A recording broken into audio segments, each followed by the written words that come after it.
राधे राधे दोस्तों। आज हम आपको सुनाएंगे, जब कुछ बुरा होता है तब भी भगवान को दोष दिया जाता है, और जब कुछ अच्छा होता है तब भी भगवान के लिए ही कहा जाता है।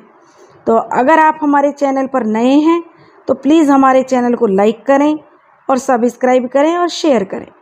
एक औरत थी, रोटी बनाते बनाते ओम नमो भगवते वासुदेवाय, ओम नमो भगवते वासुदेवाय का जाप कर रही थी।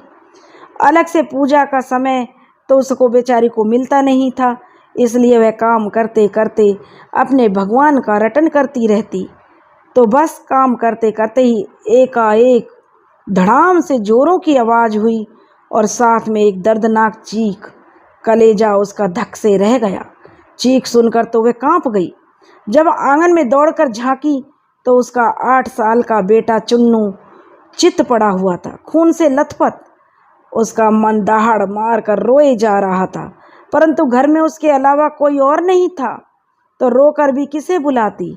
फिर चुन्नू को संभालना भी तो था। बहुत तेजी से दौड़कर नीचे आई और देखा तो चुन्नू आधी बेहोशी में माँ माँ की रट लगाए हुए था। अंदर की ममता ने आंखों से निकलकर अपनी मौजूदगी का एहसास कराया। आंखें तो गंगा यमुना बनकर बरस पड़ी। फिर 10 दिन पहले करवाए अपेंडिक्स के ऑपरेशन के बावजूद ना जाने कहां से उस औरत में इतनी शक्ति आ गई कि चुन्नू को गोद में उठाकर पड़ोस के नर्सिंग होम की ओर दौड़ने लगी। रास्ते भर भगवान को जी भरकर कोसती रही, बड़बड़ाती रही कि हे कन्हैया, मैंने तेरा क्या बिगाड़ा था? मैंने तुम्हारा, जो तुमने मेरे बच्चे को ऊपर से गिरा दिया। मेरे बच्चे को कितनी चोट आई है। अगर मेरे बच्चे को कुछ हो गया तो भगवान, मैं तुम्हें कभी माफ़ नहीं करूँगी। भगवान, तुमने मेरे बच्चे की रक्षा नहीं की। हे भगवान, मेरे बच्चे की रक्षा करना। खैर, भागते भागते नर्सिंग होम में पहुँच गई। डॉक्टर साहब मिल गए और समय पर इलाज होने पर चुन्नू बिल्कुल ठीक हो गया।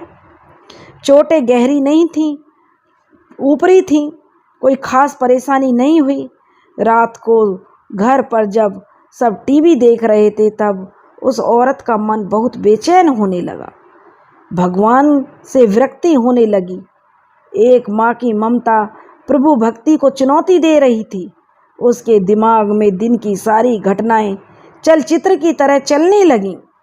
कैसे चुन्नू आंगन में गिरा और कैसे एकाएक उसकी आत्मा सिहर उठी। कल ही तो पुराने चापाकल का पाइप का टुकड़ा आंगन से हटवाया था, ठीक उसी जगह था जहां चिंटू गिरा था। अगर कल मिस्त्री नहीं आया होता तो उसका हाथ अपने पेट की तरफ गया, जहां टाँके अभी भी हरे थे। ऑपरेशन के क्योंकि अभी तो उसका ऑपरेशन हुआ था और टाँके बिल्कुल हरे थे। और जब वह अपने पेट पर हाथ घुमा रही थी तो उसे बड़ा आश्चर्य हुआ। उसने 20-22 किलो के चुन्नू को उठा लिया।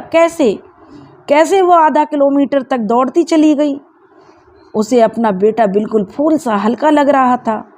चुन्नू वैसे तो कपड़ों की बाल्टी तक छत पर नहीं ले जाती थी, वो आज उसे अपना बेटा चुन्नू बिल्कुल फूलों जैसा हल्का लगा, और वह 20-22 किलो का था। और जबकि वह कपड़ों की बाल्टी तक छत पर ले जाकर कपड़े नहीं सुखा सकती थी, तो क्योंकि अपेंडिक्स का ऑपरेशन हुआ था, वजन उठाना उसके लिए मना था। और डॉक्टर साहब तो देखो, डॉक्टर साहब 2 बजे तक ही रहते हैं, और जब वह पहुंची थी तो 3:30 बज रहे थे।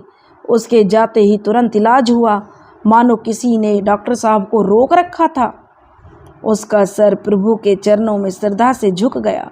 अब वह प्रभु का सारा खेल समझ चुकी थी। मन ही मन प्रभु से अपने शब्दों के लिए क्षमा मांगने लगी।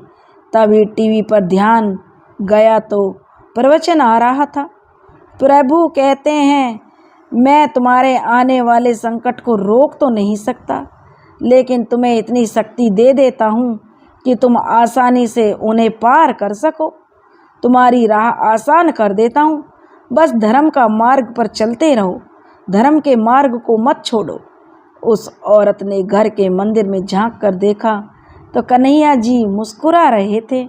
दोस्तों, अगर आपको हमारी कहानी अच्छी लगे तो प्लीज़ हमारे चैनल को लाइक करें, सब्सक्राइब करें और शेयर करें। राधे राधे।